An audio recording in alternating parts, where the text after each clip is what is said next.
4차 산업혁명의 기술 모델.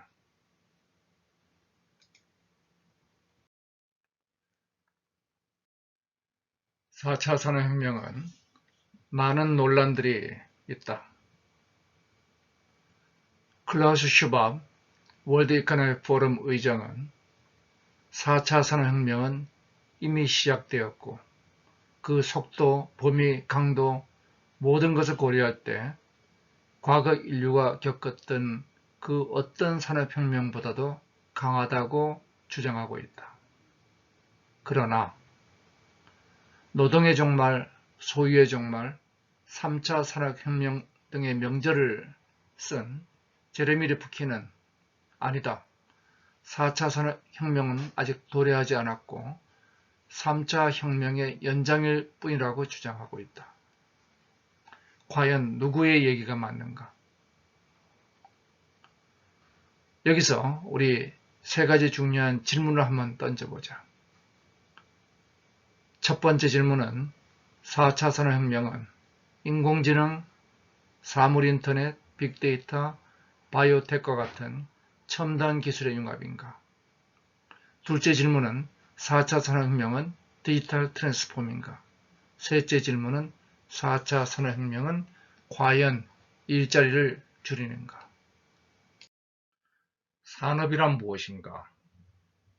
우리가 뭔가를 만들고 서비스를 하면 산업인가요? 아닌 거 알죠? 생산은 반드시 소비와 연결되어야지 산업이 됩니다. 생산을 뒷받침하는 핵심은 기술이죠. 소비를 뒷받침하는 것은 인간의 욕망입니다. 즉, 산업혁명은 기술과 욕망, 이 두 가지가 결합하고 있죠. 제가 산업혁명을 기술과 욕망의 공진화라고 주장하는 이유죠. 이러한 산업혁명을 이끌어가는 것은 인간의 욕망을 연구하는 인문학, 그리고 기술의 가능성을 뒷받침하는 과학기술, 이 두 가지를 연결하는 경제사회로 구성되어 있습니다. 그런데 왜 우리는 지금까지 산업혁명을 과학기술로 얘기를 하고 있죠? 그건 바로 지금까지는 결핍의 시대였기 때문에 생산이 가장 중요한 요소였다는 것입니다. 근데 앞으로 4차 산업혁명이 생산이 가장 중요한가? 논란의 여지가 있죠. 2014년도 맥킨지는 인구 증가와 GDP 증가에 대한 도표를 발표했습니다. 제가 이 도표를 보고 아주 재미있는 현상을 찾아냈죠. 즉, 1차 산업혁명 기간 중에는 인구 증가와 GDP 증가가 선형적 비례를 하고 있습니다.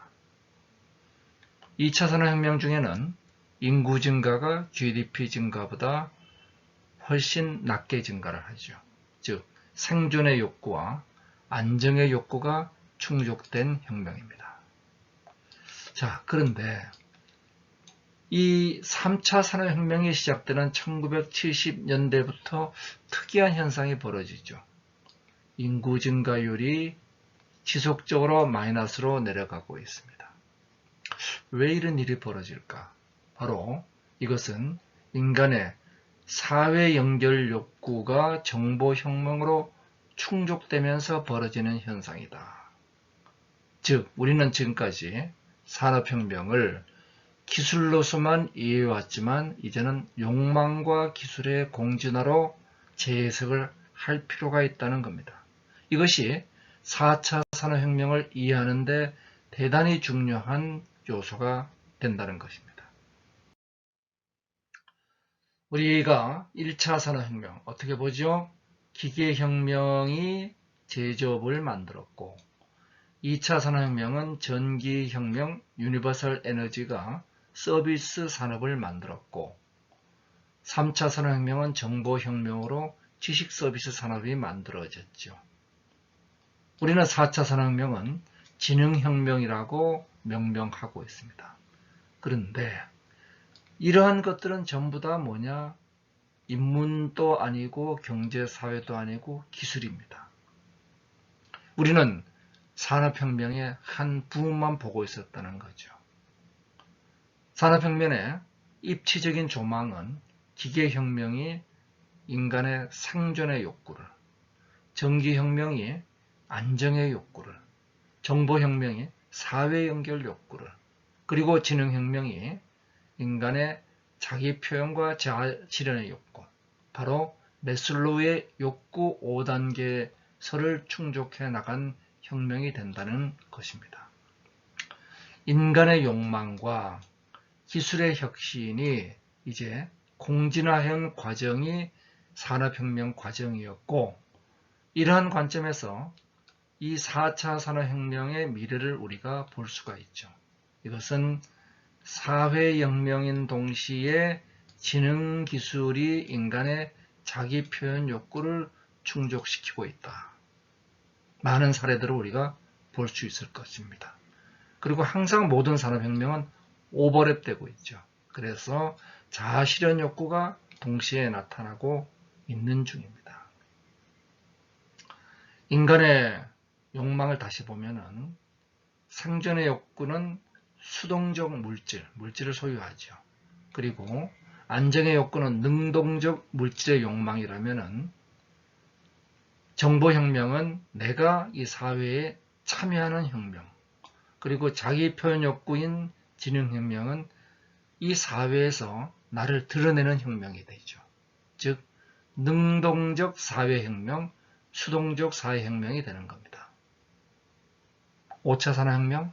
아마도 개인의 혁명이 되겠죠. 결핍의 시대를 벗어나고 있습니다.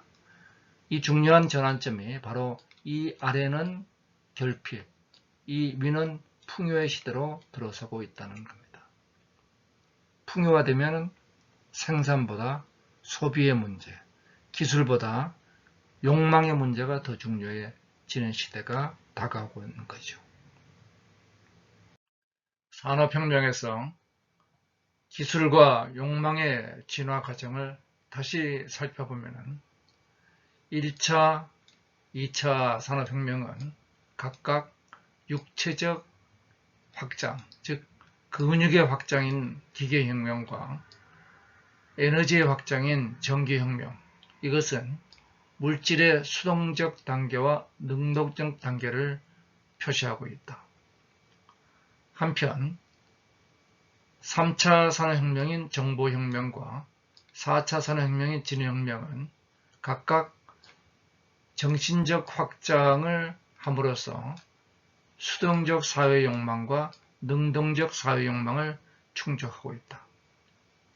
이러한 관점에서 앞으로 다음 5차, 6차 혁명이 나아갈 바를 예측해 볼 수 있을 것이다. 이런 관점에서 우리는 4차 산업혁명을 기술 측면에서 다시 보지요. 흔히 우리가 4차 산업혁명을 본다 그러면은 빅데이터, 사물인터넷, 인공지능, 증강가상현실, 이런 기술의 측면에서 접근해 왔습니다. 그런데 개별 기술을 이해한다는 것이 코끼리를 이해하는 것과 다르죠. 전체를 볼 수 있어야 됩니다. 심지어는 우리는 자동차를 이해하는데 엔진의 원리를 모르고도 이해할 수 있습니다. 전체를 보는 시각, 바로 그것은 인간의 욕망입니다. 그리고 부분을 보는 뒷받침, 기술이죠. 자, 그러면은 기술과 욕망의 융합 관점에서 산업혁명을 다시 보겠습니다. 1차 산업혁명은 말씀드린 것처럼 기계혁명이 생존의 욕구를, 2차 산업혁명은 전기가 안정의 욕구를, 더 많은 인간의 욕구를 충족시켰죠. 근데 이건 오프라인 혁명입니다. 오프라인 세계는 현실의 한계에 부딪혀 있죠. 세 가지 한계가 있습니다. 인간, 공간, 시간이죠. 자, 이런 한계를 우리가 어떻게 극복할 것이냐. 저희 집사람 얼굴에 주름이 많이 있습니다. 오프라인 세상에서 일시에 없앨 수가 없죠. 그런데 온라인 세상으로 디지털 트랜스폼으로 데이터를 만들고 뽀샵을 하면 순식간에 없어집니다. 인간의 욕망을 충족시키는데 우리는 새로운 방법이 등장한 거죠. 물질과 서비스를 떠나서 데이터를 통해서 인간의 욕구를 충족하게 됐습니다. 바로 온라인 혁명입니다. 이 온라인 혁명을 만든 것이 현실을 데이터로 만드는 기술 디지털 트랜스폼이죠. 기본적으로 시간, 공간, 인간을 데이터화 시킵니다. 그런데 허망하죠. 왜냐하면 리니지 게임에서 내가 득템한 것이 현실 세계에서 득템은 아니잖아요.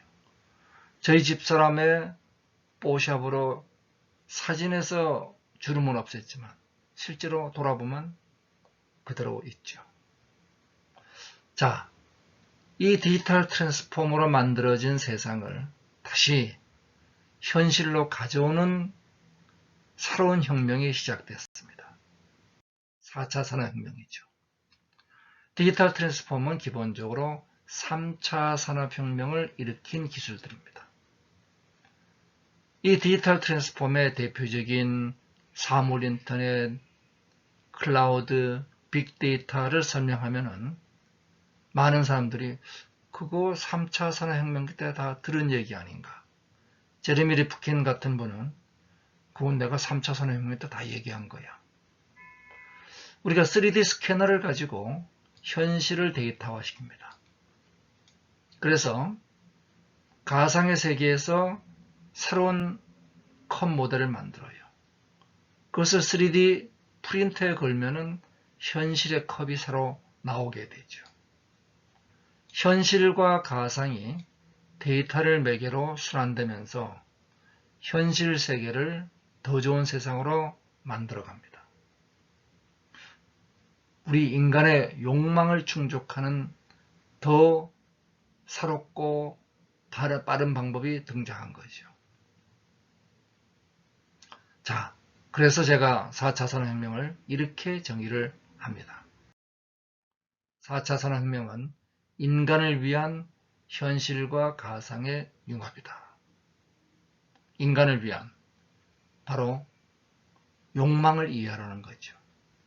그리고 그것을 현실을 가상으로 보내는 디지털 트랜스폼과 가상을 현실로 보내는 애널로그 트랜스폼 기술로 융합하라는 겁니다. 사람과 사회를 통한 현실과 가상의 융합은 모든 4차 산업혁명의 본질입니다. 현실과 가상이 융합하죠. 현실 세계와 가상 세계에 인간이 갖고 있는 문제들은 이상과 같습니다. 건강, 에너지, 보안, 교통, 재해복구, 기후환경, 집건물, 제조 등등이 있죠. 이것을 온라인 세상과 오프라인 세상을 융합해서 최적화하는 거죠. 자, 그러면 이 4차 산업혁명을 한국만 사용하고 있다? 다른 나라도 모두 Fourth Industrial Revolution을 쓰고 있습니다. 단지 그들은 자기의 브랜드가 있죠. 미국은 디지털 트랜스폼, 독일은 인더스트리 4.0, 일본은 소사이어티 5.0, 그리고 중국은 제조 2025. 그런데 그 내용을 보면 동일해요. 바로 현실과 가상의 문제를 융합해서 사회 문제를 해결한다. 이러한 관점에서 한국의 4차 산업혁명을 많이 쓰는 이유는 우리 브랜드를 쓰지 않기 때문이죠. 이들은 4차 산업혁명이란 말과 자체 브랜드 같이 쓰고 있습니다. 한국의 브랜드로서 인간의 욕망을 뒷받침하는 인문학과 그리고 이를 풀어나가는 과학기술과 이를 연결하는 경제사회 이 세 분야가 다시 초융합으로 자기 조직화하는 새로운 미래 사회를 초생명 사회라고 명명을 하고, 저는 이것을 한국의 4차 산업혁명 브랜드화하자는 주장을 하고 있는 중입니다. 4차 산업혁명은 1단계는 기술혁명으로 시작합니다. 생산의 초생산 구조를 만들죠. 과학기술이 하는 역할입니다.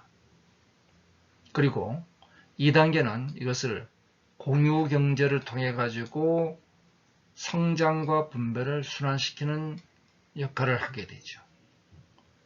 마지막 3단계는 2045년 4차 산업혁명의 완성의 단계에서 들어서면은 호모 모빌리언스라는 신인류의 사회가 등장하게 될 것이다. 자, 그러면은 이러한 얘기의 여정을 떠나보기로 하겠습니다. 자, 1단계.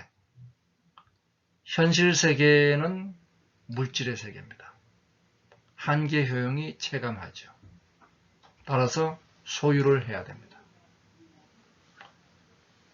반면에 3차 산업혁명이 만든 온라인의 세상은 정보의 세상이고, 여기는 한계 효용이 체증합니다. 따라서 소유가 아니고 공유가 근본이 되는 세상이 되죠. 이 두 개의 세상이 융합합니다. 그러면은 갈등이 생기죠. 우버, 에어비앤비, 국가에 따라서 합법, 불법의 논쟁이 있습니다. 왜? 현실과 가상 두 개의 공유와 소유라는 서로 다른 가치관이 충돌하고 있는 거죠. 여기서 새로운 거대한 생명이 등장합니다. 3차 산업혁명까지는 큰 갈등이 없었어요. 여기는 과거에는 블루오션, 뉴프론티어였습니다. 네이버나 다음이 신사업을 벌일 때 대한민국의 기존 대기업들이 존재하지 않았죠. 그런데 이제 콜버스를 비롯해서 수많은 4차 산업혁명의 새로운 산업에서는 기존 사업과 충돌합니다. 바로 우버, 에어비앤비의 논쟁이 시작되죠. 이러한 4차 산업혁명의 새로운 생명의 대표가 글로벌 유니콘들의 폭증입니다. 자, 유니콘. 기업가치 1조를 넘어선 비상장 기업을 의미하죠. 왜 유니콘이냐? 뭐 거의 볼 수 없으니까. 상상 속의 동물 유니콘입니다. 실제로 2009년도 3월, 2010년도 11월, 근 20개월 만에 유니콘이 하나 등장하죠. 그런데 놀랍게도 2011년도가 되니까 에어비앤비, 드롭박스 등 유니콘들이 분기에 하나 이상 등장합니다. 2014년도가 되니까 이제는 한 달에 하나 이상 등장, 2015년도가 되니까 일주일에 하나씩 등장합니다. 불과 5년 사이에 유니콘의 등장 빈도가 100배가 증가하죠. 여기서 머물지 않습니다. 이제 시가총액 10대 기업 중에서 10년 전에는 하나도 없던 플랫폼 기업들이 지금은 무려 7개를 차지하고 있죠. 이 모든 비밀 코드는 뭐냐? 바로 현실과 가상의 융합입니다. 이들의 비밀 코드는 딱 하나죠.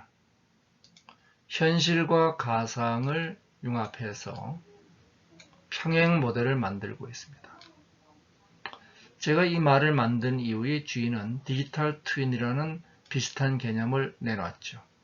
조금은 다른 의미가 있습니다.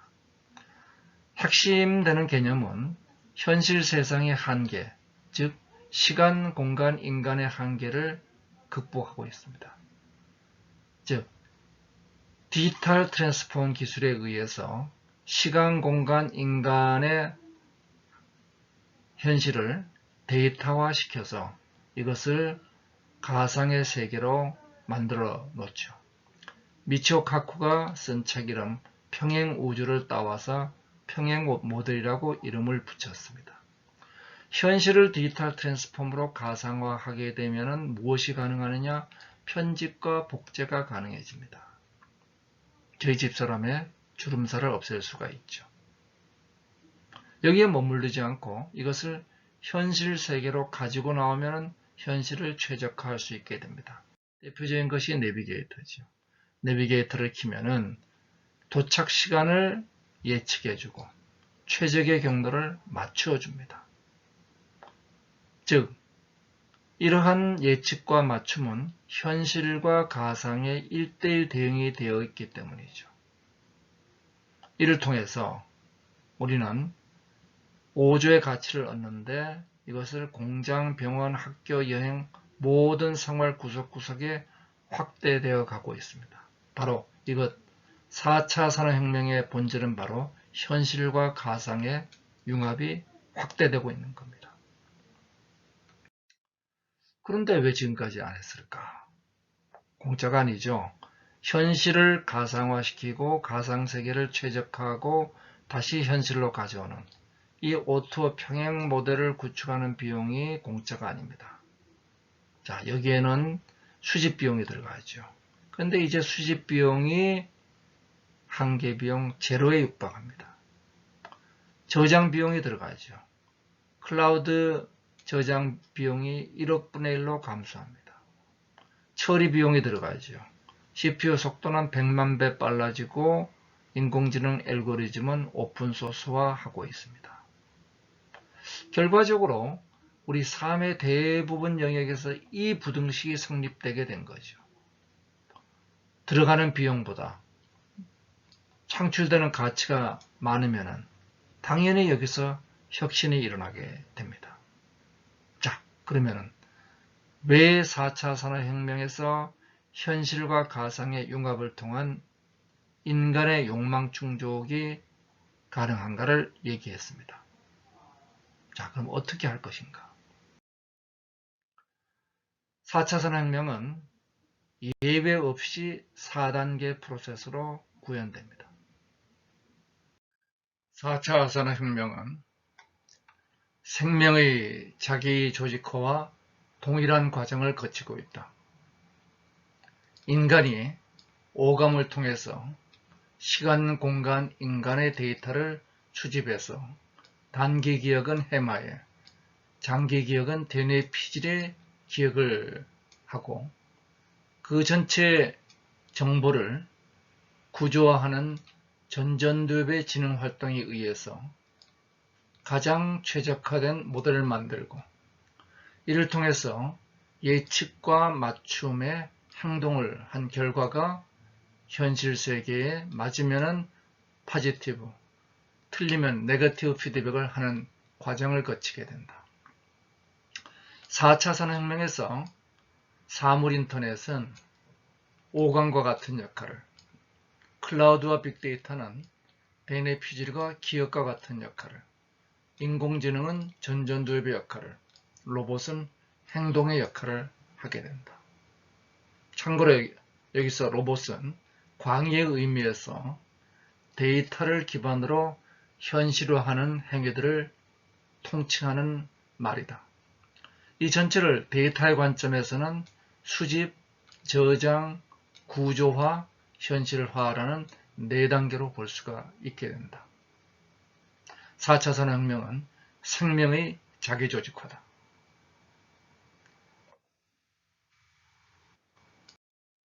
이러한 4차 산업혁명의 4단계는 현실 세상은 우리 마음대로 할 수 없기 때문에 현실 세상을 데이터화하는 디지털 트랜스폼으로 가상화시키고 여기서 최적화된 결과를 애널로그 트랜스폼으로 다시 인간의 더 큰 욕망을 만족시켜주는 행위들이다. 그렇다면 4차 산업혁명의 전개는 1단계는 사물 인터넷과 생체 인터넷으로 현실 세계를 데이터화하고 그 데이터화한 결과를 클라우드의 빅데이터로 저장하게 된다. 즉, 시간, 공간, 인간을 데이터화한 빅데이터를 이제 인공지능이 예측과 맞춤을 통해서 지능화를 하게 되면 도착 시간을 예측하고 경로를 맞추게 된다. 최종적으로 현실 세계가 더 나은 세상이 되는 결과를 스마트화라고 정의하고자 한다. 케이서는 디지털 트랜스폼과 애널로그 트랜스폼이 합쳐진 총체적인 결과를 스마트 트랜스폼이란 용어를 쓰고자 한다. 대표적으로 제조업의 경우에는 캐터필러는 중장비 제조업체지만은 사전 서비스를 위해서 모든 중장비의 운영 데이터를 오감인 IoT를 통해서 수집을 하고 그 수집된 내용을 클라우드의 빅데이터로 저장하고 이것을 인공지능이 분석해서 예측과 맞춤을 했더니 중장비의 사전 서비스가 가능해서 비포 서비스 시장이 창출되게 된다. 즉 이제 제품과 서비스는 서로 분리된 것이 아니라 하나의 시스템으로 통합되고 있다. 이것을 프로덕트 앤 서비스 시스템이라고 부르고 있다. 모든 제조업들은 이제 서비스와 결합하는 것이다. 한편 유통과 같은 서비스의 경우에는 반대로 아마존은 고객의 구매 정보 데이터를 수집한다. 이 과정에서 아마존의 챗봇인 에코 같은 시스템들이 동원된다. 그리고 이를 클라우드의 빅데이터로 정보화해서 인공지능이 지능화했더니 발주전 예측 서비스, 즉 저 아주머니가 기저귀를 주문할 확률이 98%라면 주문 이전에 가장 가까운 배송센터에 가져다 두면 된다는 결론이다. 인간의 욕망은 노는 거, 먹는 거, 공부하는 것, 일하는 거, 여행하는 거 모든 분야에 걸쳐서 현실만으로도 우리 욕망 충족이 어렵고 가상만으로도 어려우니까 두 개를 합칩니다. 그래서 시간을 예측하고 공간을 맞추어 주죠. 인간을 위한 현실과 가상의 융합이 일어납니다. 바로 글로벌 유니콘의 비밀이죠.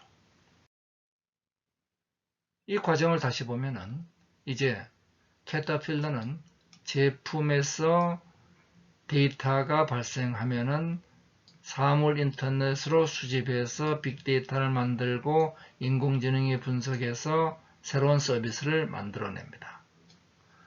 이 과정은 제품과 서비스가 디지털 기술과 애널로그 기술로 융합되는 과정이죠.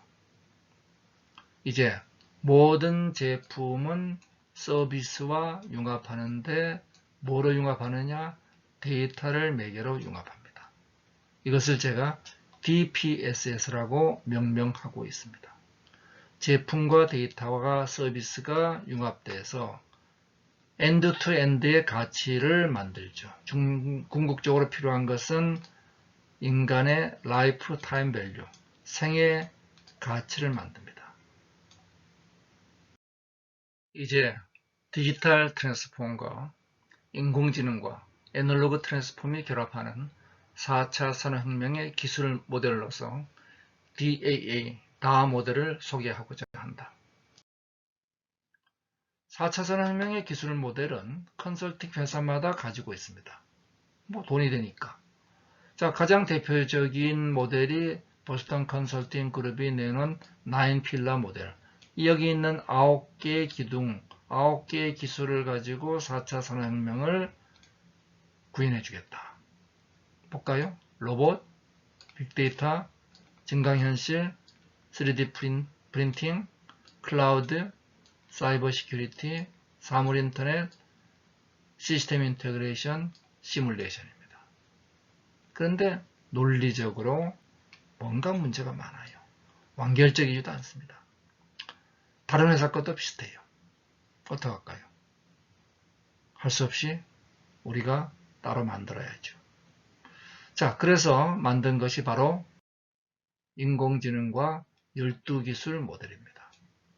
여기 노란 선을 중심으로 해서 바깥은 제가 현실의 세상, 안쪽은 가상의 세상으로 설정을 했습니다.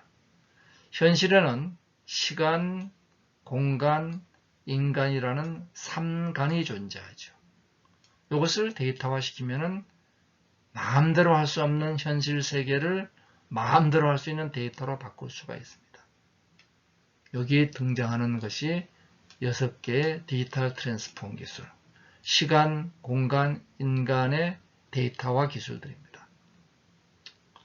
그러면 그 결과를 데이터를 인공지능이 잘 처리하면 예측과 맞춤이라는 최적화된 결과를 낼 수 있죠. 근데 이거는 아직 가상세계에 있습니다. 현실로 가지고 나와야 됩니다. 어떻게 가지고 나올까요? 바로 디지털 트랜스폼 기술에 대응되는 애널로그 트랜스폼 기술이 필요합니다. 그래서 이 대응되는 기술로서 제가 6대 애널로그 트랜스폼 기술을 제시를 합니다. 여기 있는 CPS, 디자인, 블록체인과 핀텍, 증강가상, 플랫폼, 게임화, 3D 프린터, 로봇입니다. 자, 조금 보기 쉽게 앞으로 나란히 시켜 보겠습니다. 이러한 디지털 트랜스폼과 애널로그 트랜스폼의 DAA 기술을 요약해서 나란히 시키면 다음 표와 같다. 왼쪽에 있는 3차 산업혁명을 이끈 디지털 트랜스폼 기술들은 잘 알려진 기술들이기 때문에 설명을 생략하고자 한다. 디지털 트랜스폼에 의해서 만들어진 데이터를 인공지능이 최적화한 결과를 현실로 가지고 나오는 애널로그 트랜스폼은 케이슨의 용어이고 케이슨이 왜 이러한 6대 디지털 트랜스폼 기술을 선정했는가를 간단히 설명하고자 한다. 디지털 트랜스폼이 데이터의 세계로 가는 기술이라면 애널로그 트랜스폼은 다시 인간의 세계로 가는 기술들이다. 즉 인간의 욕망을 구현하는 것이 목적이다. 현실과 가상을 넘나드는 즉 CPS, 사이버 피지컬 시스템에 기반해서 인간의 욕망을 디자인하는 것이 CPS 디자인. 디자인된 욕망의 육체적, 물리적, 공간의 욕망을 충족하는 것이 3D 프린터와 로봇. 정신적, 인지적, 시간의 욕망을 충족하는 것이 증강가상현실이다. 즉, CPS 디자인과 3D 프린터 로봇 증강가상현실이면 인간의 욕망을 충족할 수 있게 된다. 그러나 이러한 욕망을 거래를 해야 되는 욕망의 거래와 신뢰 기술, 블록체인과 핀텍이 등장하고 이어서 욕망의 지속 가능한 동기부여를 위한 게임화 기술이 요구된다. 마지막으로 욕망을 공유하고 저비용하는 플랫폼화 기술이 마지막 6대 애널로그 트랜스폼을 장식하게 된다. DAA 기술 모델과 4차 산업혁명의 4단계 프로세스가 세상을 스마트화하는 과정을 다시 그려보기로 하자. 현실 세계는 민간 데이터와 공공 데이터로 구성되어 있다.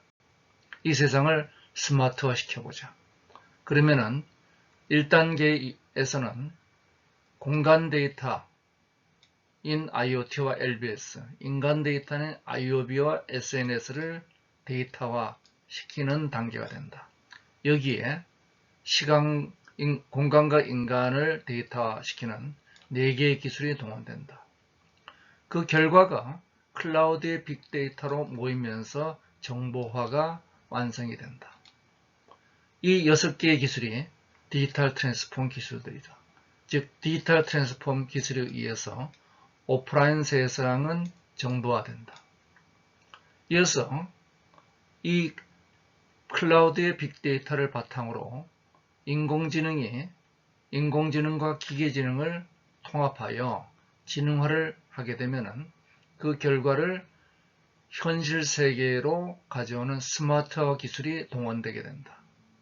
이 스마트화 기술은 기본적으로 인간의 욕망을 구현하는 기술들이다.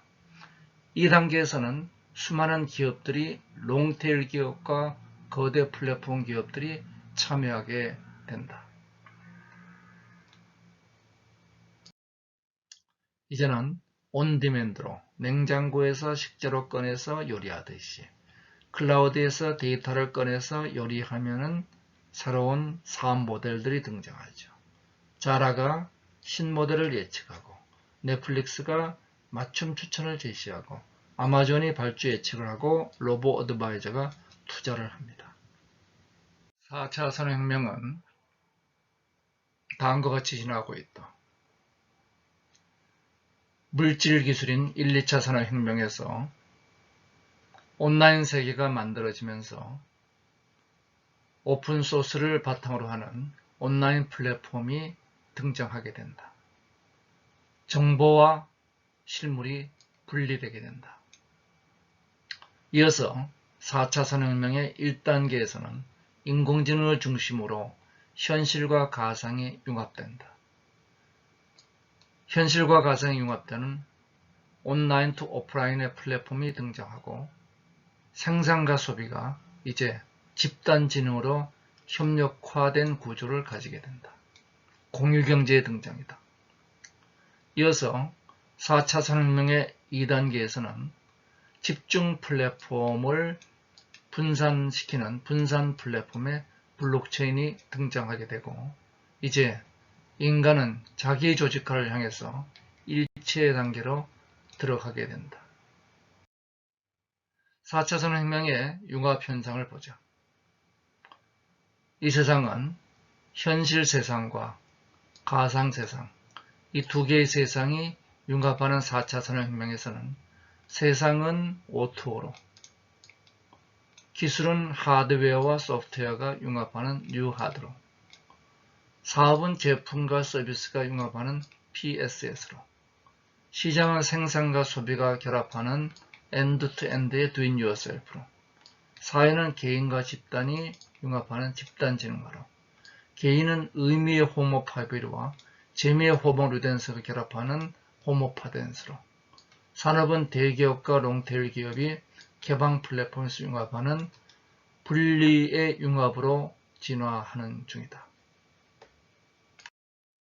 그래서 4차 산업혁명은 인간을 위한 현실과 가상의 4단계 12기술 융합이라고 제가 1차 정리를 하도록 하겠습니다.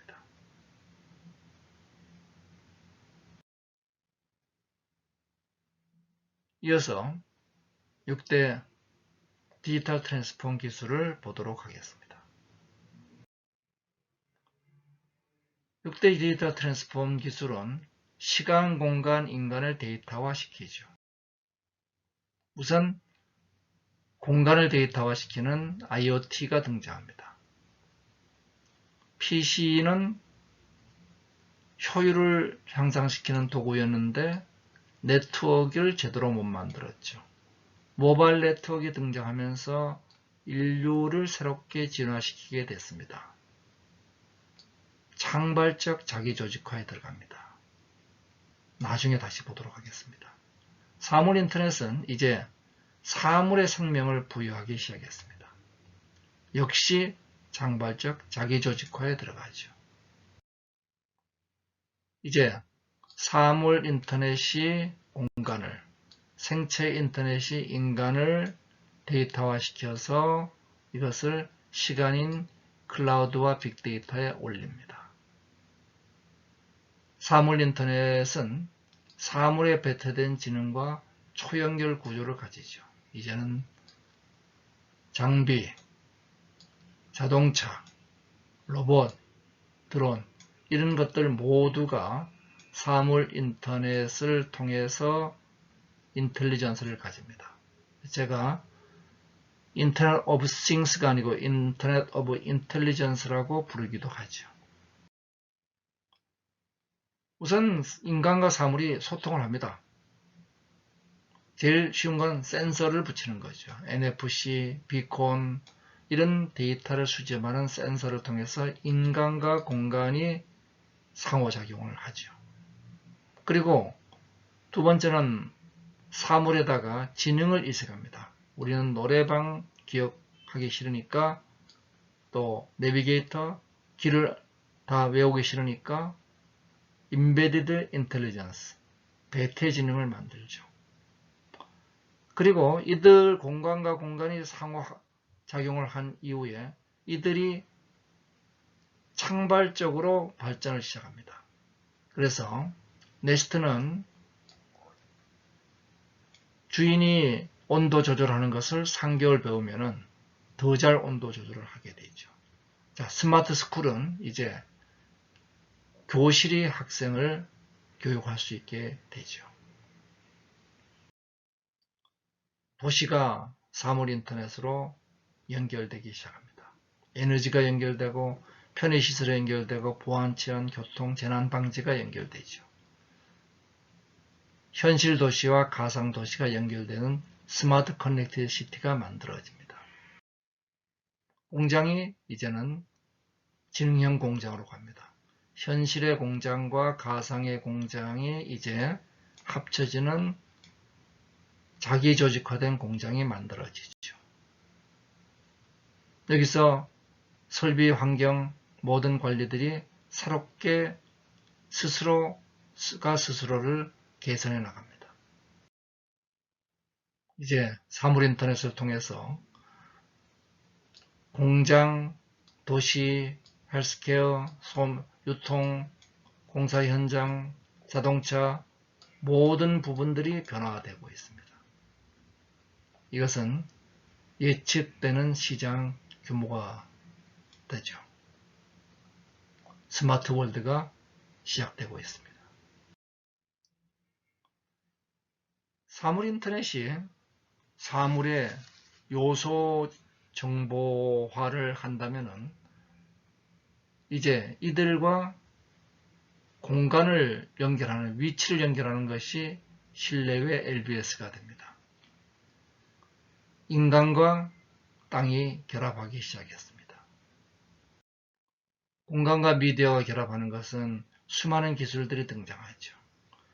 비콘, 음파, QR코드, 지오펜싱, 수많은 것들이 상황에 최적화된 인식을 하게 됩니다.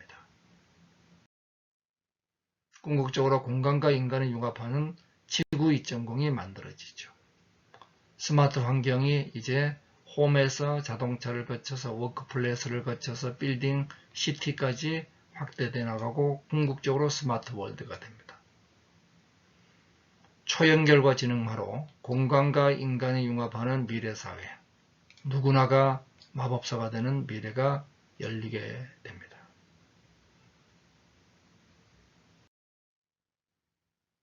한편 인간의 디지털 트랜스폼이 필요하죠. 사람의 모든 부분에 이제는 웨어러블 기기들이 데이터를 수집하기 시작합니다. 자, 그러면서 또한 단순한 수집이 아니라 현실의 나를 증강시켜 주죠. 모든 우리 삶이 온라인과 오프라인이 결합해서 최적화된 미래를 만들게 됩니다. 제가 평행인간이라고 이름을 붙이고 있습니다. 자, 스마트 디바이스하고 결합하면 인간이 평범한 제가 슈퍼맨이 됩니다. 이러면서 스마트 디바이스는 생명의 일부가 되기 시작하죠. 우리는 이를 통해서 원격 의료, 알렉스, 휴이노, 우리 대한민국의 대표적인 웨어러블 회사들입니다. 세컨드 오피니언, 그리고 개도국, 이런 수많은 원격 의료 기술들이 등장하고 있죠. 한편 인간과 인간의 관계를 연결하는 것이 소셜 네트워크이죠. 수많은 소셜 네트워크들이 등장합니다. 그러면서 이제 인간은 집단 생명으로 새롭게 진화를 시작했습니다. 호모 모빌리언스. 스티브 잔슨은 이머전스란 명제에서 다수가 단순하게 랜덤하게 상호작용을 하고 신호가 패턴화되고 상호교류가 이루어지면 집단이 모여서 집단 생명으로 자기조직화된다. 수많은 개체가 엄청난 상호작용을 하지요. 자, 그러면 그런 데이터들은 어디 가느냐? 클라우드에 올라갑니다. 과거에는 우리가 집집마다 수도를 팠죠. 이제는 사용량만큼 과금을 합니다. 과거에는 집집마다 서버를 두고 시스템을 가동했습니다. 이제는 하드웨어, 소프트웨어 등을 클라우드에 두고 사용량만큼 과금을 하죠. 가장 좋은 점이요, 피크치와 에버리지의 차이만큼 이익이 됩니다. 보통 3배 이상이 피크치와 에버리지의 차이가 벌어지죠. 이런 클라우드 서비스는 기존의 서버를 대처하는 하드웨어의 클라우드, 이어스, 이런 회사들이 대표적인 회사들이죠. 그리고 미들웨어를 대체하는 파스, 한편 애플리케이션을 대체하는 사스가 있죠. 우리 오피스 365라든지 네피스 이런 것들이 전부 다 폴라리스 오피스 전부 다 클라우드의 사스가 되죠. 자, 그러면은 하드웨어를 옛날에는 서버를 회사 내에 가지고 우리가 미들웨어를 사서 응용 소프트웨어를 만들었는데 이제는 그런 것들이 다 클라우드로 통합이 됩니다. 자, 클라우드에 그러면은 사물 인터넷을 통해서 올라온 데이터들, 그리고 생체 인터넷을 통해서 올라온 데이터들이 클라우드에 모여서 빅데이터가 만들어집니다. 시간과 공간과 인간이 발산되면서 빅데이터가 만들어지면서 빅데이터는 크기, 다양성, 속도에서 과거하고 완전히 차원을 달리하는 데이터가 되죠. 이 데이터가 수집, 저장, 그리고 분석을 통해 가지고 새로운 가치를 만들어냅니다.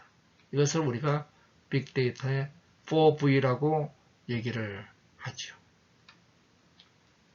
자, 여기에 바로 인공지능과 빅데이터가 결합하는 대량 맞춤과 예측의 시대가 도래하고 있습니다.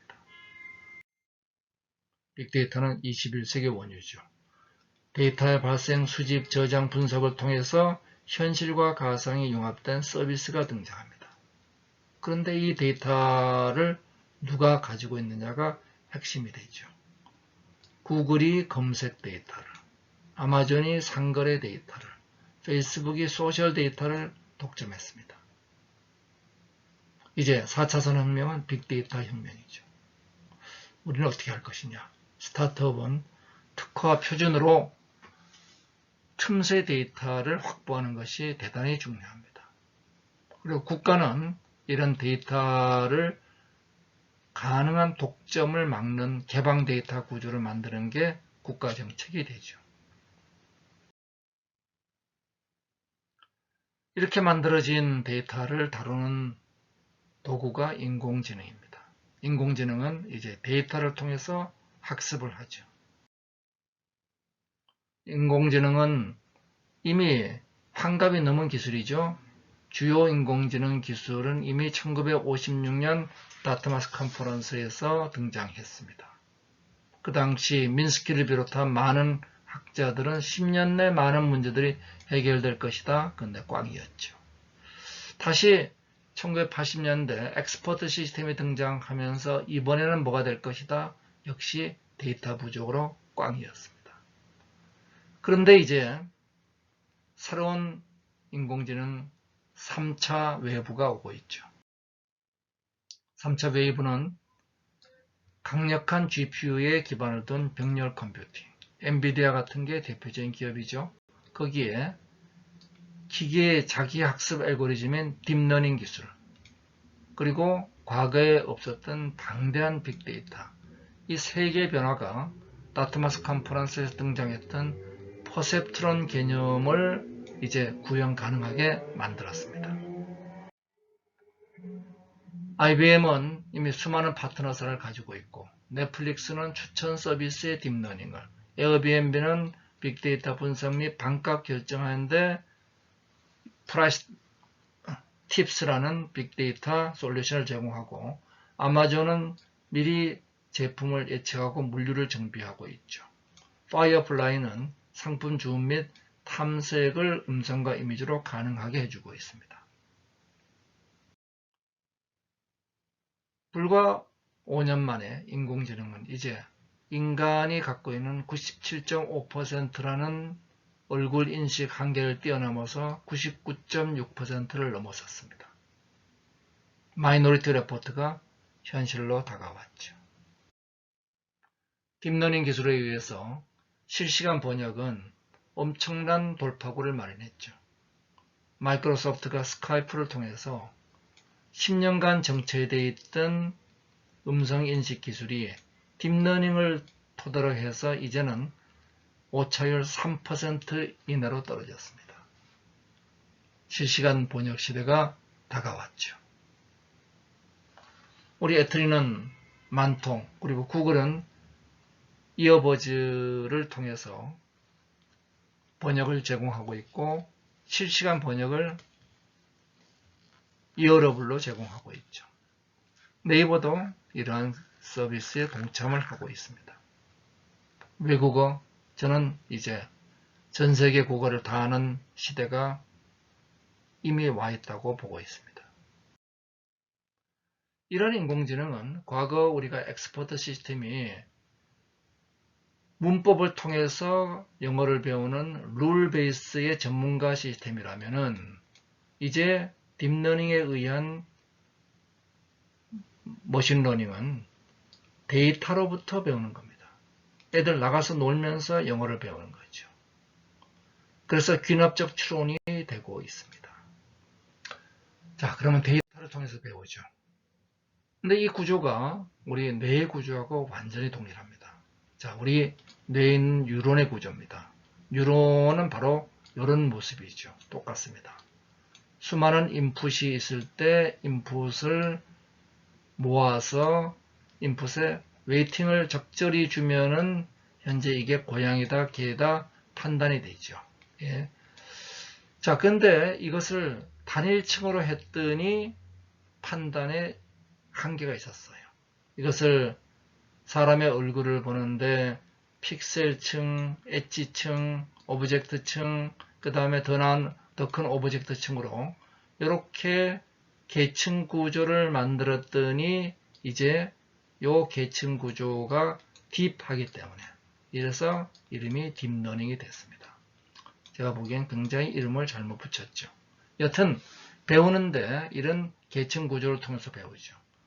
이 결과가 있으면은 고양이다 개가 결과가 있으면은 입력 영상 데이터와 결과 사이에 매칭을 하는데 어떻게 하느냐? 요 웨이팅 팩터를 얼마를 줬을 때 우리가 원하는 값이 나오게 하는 데 달려 있죠. 굉장히 엄청난 컴퓨팅 파워가 요구되고 병렬 컴퓨팅이 있어야 되는 이유는 여기에 있습니다. 요 구조가 인간의 뇌 구조하고 똑같습니다. 단계별로 인간도 역시 이렇게 판단해서 행동을 하고 있죠. 자, 그럼 이런 인공지능의 미래는 어떠냐? 인공지능을 우리의 하인으로 본다. 인공지능의 지배를 받는다. 그런데 이제는 인공지능과 인간의 융합의 시대입니다. 작년까지만 하더라도 많은 사람들이 인공지능을 두려워했죠. 이제는 모라백의 패러독스. 쉬운 문제는 어렵고 어려운 문제는 쉬워요.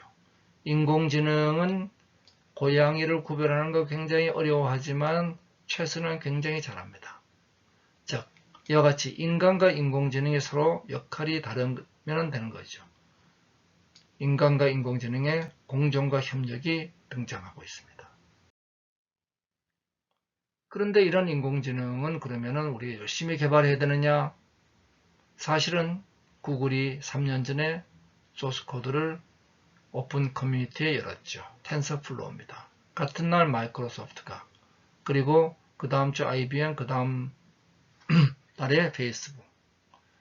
작년도에 이들은 더 발전된 걸 내놨고 이제 구글은 이러한 탄스플로우를 쓰기 위해서 파이썬을 공부하고 할 거 없이 그냥 구글 클라우드에서 몇 개의 명령어로 쓸 수 있는 구글 클라우드 머신러닝을 제공하고 있습니다. 인공지능 기술은 이제 기본적으로 개방되어 있습니다. 알파고 제로까지 소스 코드가 개방되어 있죠. 문제는 데이터입니다. 이어서 이 인공지능이 만든 결과를 현실로 가지고 나와야죠. 제일 처음에 뭐가 필요하냐? CPS 디자인부터 3D 프린터, 로봇, 플랫폼까지를 살펴보겠습니다. 말씀드린 것처럼 인간, 그리고 과학기술, 그리고 비즈니스, 이 세 가지가 합쳐서 사업을 만들죠. 이 정점에 있는 것이 바로 4차 산업혁명의 경험혁신 분야가 되겠습니다. 자, 그러면은 이런 경험경제로 이동되고 있는 것이 4차 산업혁명의 본질이죠. 농사산물의 농업경제에서 산업경제를 거쳐서 지식경제를 통과해서 이제 경험경제로 등장했습니다. 서비스와 경험, 가장 다른 것은 뭐냐? 개인이라는 거죠. 그리고 일정 시간 지속이 됩니다. 여기서는 전문가가 중요하고 이건 감정과 느낌의 세상이 됩니다. 편익이 아니죠. 자, 인간 욕구의 단계, 위의 단계로 올라서고 있습니다. 이러한 서비스 디자인에서는 기존의 서비스 디자인을 보면은 서비스 이해, 분석, 컨셉, 평가가 있습니다. 여기에 커스터머 저니 맵을 통해서 서비스를 분석을 하죠. 이러한 서비스를 현실과 가상을 연결한 서비스 디자인으로 확대한 것을 제가 CPS 디자인이라고 명명을 했습니다. 6대 디지털과 아날로그 기술들이 연결돼서 서비스 디자인 플랫폼에서 경험을 디자인하고 이것을 현실과 가상으로 연결하는 각각 디지털화와 아날로그화 기술을 합치라는 것입니다. 그 결과를 가지고 물리적 가치는 뭐로 만드느냐? 바로 3D 프린터와 로봇이 등장합니다. 빅토리아 시크릿의 속옷 패션쇼와 같이 3차원 입체 영상을 만들 수 있는 것이 3D 프린터죠. 이렇게 작은 것에서 이렇게 큰 집까지 다 만들 수 있습니다. 수많은 재료를 지금 유리 빼놓고는 다 만들 수 있죠. 금형 제작 이제는 사라지고 궁극적으로는 사라질 겁니다. 자, 기존 금형 제작과 고정비 일부에서 티핑 포인트가 등장하는데 점점 이것이 내려가고 있는 중이죠. 궁극적으로 3D 프린터는 우리가 자전거를 프린팅하면 타고 갈 수 있도록 한다. 이것이 궁극적인 모습입니다. 이제 재고가 없고 부품이 없고 그리고 공장이 없는 이러한 세상이 3D 프린터로부터 도출될 수 있는 세상이 되죠. 그러면 결국은 내가 디자인을 싸서 프린팅하는 시대가 오게 됩니다. 로봇 산업은 산업용 로봇, 서비스 로봇을 거쳐서 네트워크 클라우드 로봇, 초연결 사회로 등장하고 있습니다. 그리고 이제는 힘과 지능을 갖춘 로봇이 등장하죠.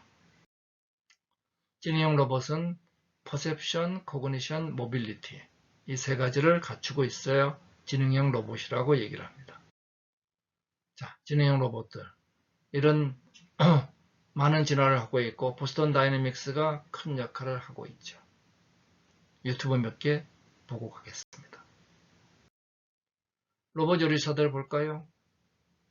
역시 우리는 공장뿐만 아니라 서비스도 달라지고 있죠. 증강 가상현실은 CPC 디자인이 만든 디자인을, 인간의 욕망을 경험으로 제공하는 것이 AR, VR이죠. 언오프라인의 경계가 사라집니다.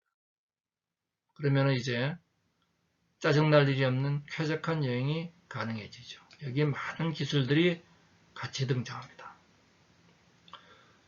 암호화폐를 이용하고 간편 결제를 하고 실시간 번역을 하고 그리고 내비게이터가 명소를 제공하고 이 모든 것이 현실과 가상이 융합해서 일어납니다. 24시간 주치의가 있고 생산성이 극대화된 업무 환경이 만들어지죠. 몇 가지 증강 가상현실 사례를 보고 가겠습니다. 여기 한국의 이온 리얼리티, 대단히 중요한 사례이죠.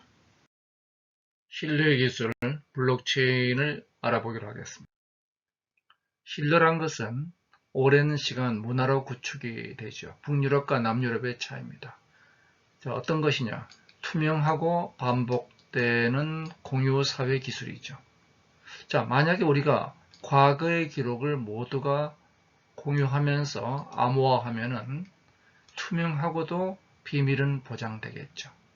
즉, 이 방에 있는 모든 사람들의 거래 기록을 하나의 블록으로 만들고, 즉, 이 공간의 기록이죠. 이것을 시간대로 차례차례 연결해서 체인을 만들고, 그것을 우리 모두가 공유하는 천지인의 공유가 바로 블록체인이 제공하는 신뢰의 본질입니다.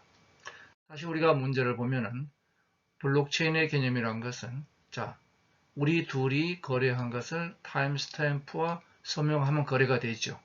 이 거래 기록을 모두 이 방에 있는 사람 모든 사람의 거래를 하나의 블록으로 모으고 그 블록을 체인으로 연결하는데 전부 다가 암호화 비가의 해시를 통해서 조작이 불가능하게 만들죠. 그리고 전체를 다시 모두가 공유해서 검증 분산을 하는 겁니다. 즉 네트워크 참여자들의 합의에 따라서 분산 원장, 분산 인터넷, 분산 화폐가 만들어지죠. 자, 이렇게 되면은 블록체인에서 탈중앙화 구조가 만들어집니다. 지금까지 우리가 은행 거래를 하려면은 누군가 이 은행 담당자를 거쳐서 연결됐죠. 이제 탈중앙화에서는 직접 거래를 하고 그 거래 결과를 모두가 공유하는 겁니다. 그러면 이런 블록체인은 완전히 새로운 기술이냐? 그렇지 않습니다. 우리 사이버만이 썼었고 그리고 소리바다와 같은 P2P 사이트 활용했었고 그리고 이미 우리는 공인인증서 쓰고 있죠.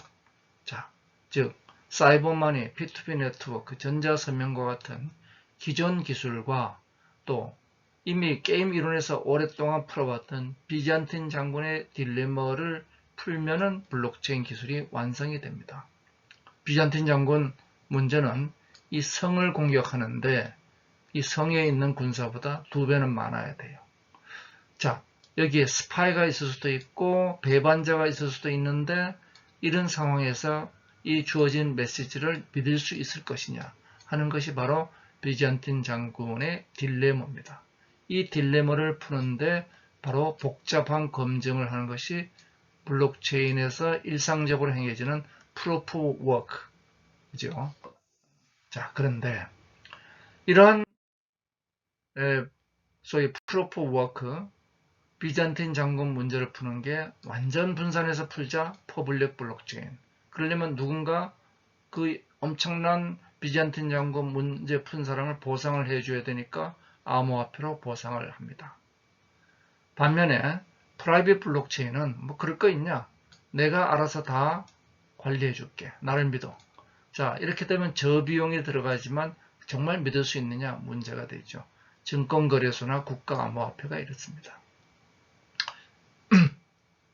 하이브리드 블록체인은 주 중간 과정이죠. 그래서 일일이 다 모든 사람이 참여하기 어려우니까 우리가 이 사람들을 선임할 테니까 선임한 사람들이 알아서 잘해라. 국회의원을 뽑는 거죠. 자, 이래서 이제 퍼블릭과 non 퍼블릭 블록체인이 나누어지게 됩니다. 이런 블록체인 기반의 암호화폐가 진화되는 과정을 보면은 바로 이 비잔틴 장군 문제의 합의 알고리즘을 어떻게 푸느냐에 따라서 진화해 나가고, 거기에 따라서 비트코인은 더 확실하게 풀지만 더 많은 비용과 시간과 전기가 소모되죠. 그래서 결국 이것은 비트코인은 실시간 거래가 안 됩니다. 어떨 때는 1시간, 어떨 때는 하루도 걸립니다. 원래는 10분이죠. 그래서 믿을 수 있는 자산이라는 측면에서 금과 같은 성격을 가지고 있죠. 자, 이더리움은 2세대 암호화폐는 좀 더 빠른 시간에 적은 비용으로 거래가 되지만은 여전히 화폐로 쓰기엔 문제가 있습니다. 그렇지만 주식과 같은 계약의 신뢰를 제공하는 건 문제가 없죠. 3세대 암호화폐들, 지금 에이다나 이런 EOS 같은 것들은 평행 프로세싱 등 많은 기법을 통해서 실시간 거래를 이제 가능하게 만들고 있습니다. 이래서 스마트 계약을 더욱 쉽게 하는 화폐 신뢰를 제공하고 있죠. 자, 이 3세대 암호화폐 앞으로 풀 과제가 많습니다. 양자 컴퓨팅 문제도 풀어야 되고, 속도와 비용 문제, 이거 풀어야 됩니다. 거래가 늘어난다고 느려지면 안 되죠. 그리고 이더리움과 비트코인 실제 직접 거래될 수 있어야 됩니다. 그리고 은행권과 호환성이 있어야 되고, 그리고 운영 주체가 있지 않으면 합의 과정이 이 룰을 바꾸는 게 없죠. 헌법 개정하는 게 어렵습니다. 그래서 이러한 3대 과제를 풀어야 되죠. 자, 그러면은 우리 다시 한번 물어보면은 진짜 우리가 필요한 건 권력 해체가 아니라 신뢰 확보가 대부분의 경우입니다.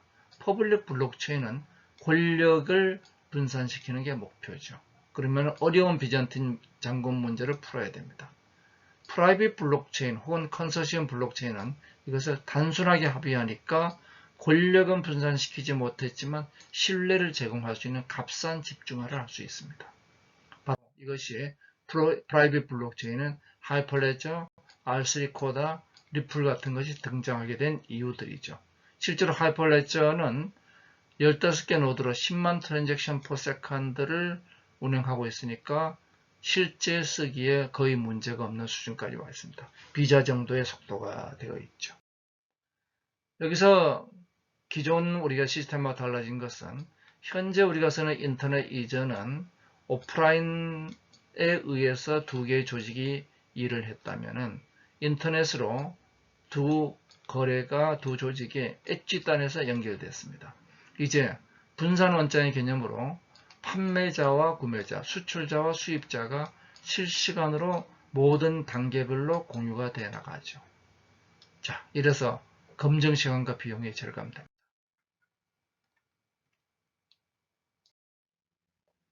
우선 암호화폐를 볼까요? 대표적인 비트코인 제 1세대죠. 그리고 2세대 이더리움, 3세대 EOS 이르기까지 수많은 암호화폐들이 등장하고 있습니다. 지금 1000개가 넘죠? 자, 공공보안 분야에서 시민증, 그리고 산업운영 분야에서 제조 프로세스가 서플라이 체인이 이것으로 통합이 되죠. 실시간 자각 공유가 가능하고 스마트 계약으로 자동 진행이 되고 그리고 리스크 또한 선제적 대응이 되죠. 거래 결제 분야에서도 소액 결제, 비디오 영상 이렇게 팝체스트로 할 수 있고 그리고 디지털 워터마크로 거래 사기를 제어할 수 있죠. 블록체인의 전자투표, 조작 불가, 투명성, 실시간 무비용으로 이미 도입되고 있습니다. 자, 근데 하나 더 있어요. 사람을 동기부여시켜야 됩니다. 게임은 의미가 없고 현실은 재미가 없어요. 그래서 지금 외재적 동기부여는 4차 산업혁명의 한계에 도달했습니다. 내재적 동기부여가 있어야 되겠다. 그 방법이 바로 뭐냐? 이 재미와 의미를 통합시키는 현실을 게임의 기술로 연결시키는 게임화가 됩니다. MDA 모델이라고 얘기를 하죠. 칸 아카데미는 교육 사이트인데 이것이 우리 애니팡과 또 똑같은 게임입니다. 배지를 주고 포인트를 주고 미션을 주고 그리고 에스테틱스, 미학적 관점에서 성취감, 궁금증, 답답, 짜증을 주고 이것을 다이내믹하게 상호작용을 통해서 역량을 성장하고 재미를 추구했더니 수학을 잘하게 되는 거죠. 게임의 결과 의미는 가치 창출을 한다. 성공적인 4차 산업혁명의 모델을 보면 거의 대부분의 게임 요소를 쓰고 있습니다. 마지막으로 플랫폼 얘기를 보겠습니다. 4차 산업혁명은 롱테일 기업이 등장합니다. 수많은 롱테일 기업들, 그리고 거대 플랫폼 기업들이 등장하죠. 이들의 혼합 생태계입니다. 이런 플랫폼은 새롭지 않아요. 이게 플랫폼이잖아요. 즉 플랫폼은 이와 같이 인수분해죠. 인수분해를 했더니 정거장 하나만 있어도 되죠. 공통 역량과 핵심 역량, 이것이 효율, 이것이 혁신입니다. 이것이 분리와 통합을 하는 거죠. 분리와 통합한다. 근데 그 연결하는 것, 요 괄호가 연결인데 연결이 이런 플랫폼보다 비싸다면 안 되겠죠. 과거에 그랬습니다. 이것을 해결한 것이 바로 인터넷이죠. 인터넷이 등장하면서 연결이 쉬워지면서 효율이 증가되죠. 즉 코스트가 줍니다. 한편 X를 안 만들어야 되니까 혁신이 쉬워집니다. 결과적으로 가치 창출이 만들어지죠. 자, 그래서 플랫폼은 결과적으로 소비자의 후생을 위해서 가치를 올리고 가격은 내리게 됩니다. 근데 문제는 인터넷입니다. 인터넷이 그 역할을 하죠. K선에서는 이러한 플랫폼의 가치를 플랫폼의 크기, 끈끈함, 서드파티의 세 가지 요소를 도입한 K선 모델을 제시하고 있습니다. 자, 그런데 이러한 4차 산업혁명의 기술 융합을 가로막는 바리케이트가 있습니다. 바로 규제죠. 과거에 우리가 추격경제에서는 1기술 1산업 시대였죠. 이제는 N기술 N산업이 대응하고 있습니다. 기술이 제도보다 중요해졌어요. 우리가 중국의 핀텍, 웨어러블, 사물인터넷 다 뒤진 이유가 기술이 아니죠. 제도입니다. 이 제도의 핵심이 뭐냐? 데이터를 수집하는 규제, 저장하는 규제, 활용하는 규제. 결국 제일 중요한 규제는 뭐냐? 현실과 가상을 연결하는 데이터의 고속도로입니다. 이 데이터 고속도로가 3차 산업혁명 때는 안 중요했어요. 개별 기업 중심의 인터넷 혁명이었죠. 서버 혁명이었습니다. 4차 산업혁명에서는 산업 생태계 중심의 혁명이고 이것은 반드시 클라우드를 기반으로 이루어집니다. 기술보다 제도가 주도하죠. 전 세계 OECD 평균 클라우드 트래픽이 86%, 한국은 한 자리 숫자입니다. 공공 데이터 막혀 있고 민간 데이터 막혀 있고 그리고 인공지능이 쓸 데이터가 없어요. 한국은 창업의 70%가 불법일 가능성이 높죠. 4차 산업혁명은 기술과 더불어 개인정보를 혁신해야 됩니다. 빅데이터의 대부분은 비식별화된 개인정보입니다. 비식별화된 정보는 활용을 해야 되죠. 근데 혹시 그거를 재식별화하면 어떡하느냐? 그럼 재식별화 규제하면 됩니다. 이게 전 세계 흐름이죠. 그리고 개인정보는 옵트인, 비식별화 정보는 옵트아웃이다. 현재 파편화된 4개의 개인정보법을 개혁하라. 빅데이터는 공공데이터로부터 출발합니다. 공공데이터가 지금 포지티브 원칙, 개방을 골라서 하죠. 그게 아니라 원칙적 개방한 네거티브 원칙을 가져가고 여기서 개방할 거냐 분리할 거냐 가운데냐 하는 걸 3단계 분리를 해서 90%는 개방하자. 영국은 94% 개방하고 있습니다. 그리고 개방 데이터는 민간 클라우드를 반영했듯이 사용하게 하죠. 지금은 거의 대부분 공공 데이터는 못합니다. 공공기관의 3등급만 민간 클라우드를 사용할 수 있게 되어 있죠. 실제 10% 미만에 개방되어 있습니다. 클라우드 50 프로젝트는 우리 한국의 클라우드 트래픽을 50%까지 끌어올리자는 프로젝트입니다. 이를 위해서 개방정부, 스마트 시티, 스마트 팩토리, 글로벌 교육이라는 4대 플렉시 프로젝트를 제안합니다. 초생명사회, 인간과 과학기술과 경제사회가 융합하는 사회입니다. 그런데 이 과학기술로 우리가 성장을 한다고 사회가 좋은 사회는 아니죠. 분배가 돼야 되죠. 그래서 이 분배와 순환의 문제를 다음 시간에 보도록 하겠습니다. 감사합니다.